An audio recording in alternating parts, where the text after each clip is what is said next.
हज़रत ईसा के पैदा होने के लगभग 600 बरस पहले हिंदुस्तान में गौतम बुद्ध और महावीर जैसे धर्मात्माओं का जन्म हुआ।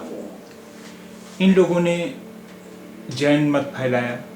अपनी बातें कहते हुए उन्होंने ये भी कहा कि मज़हब और धर्म की सारी बातें उन्हीं ज़बानों में होंगी जो जनता बोलती और समझती है।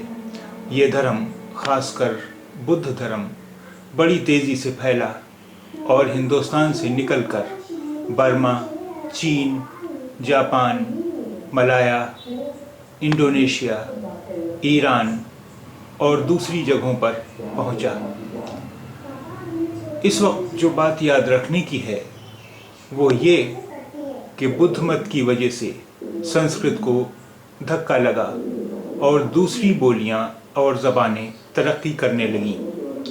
1500 बरस तक यही सिलसिला जारी रहा। इसका मतलब ये नहीं है कि संस्कृत ख़त्म हो गई, नहीं, बल्कि संस्कृत में तो अच्छे अच्छे नाटक और अच्छी अच्छी किताबें बाद ही में लिखी गईं, मगर इतना ज़रूर हुआ कि दूसरी ज़बानें जो दबी पड़ी थीं उभरी और लोग उनसे भी काम लेने लगे।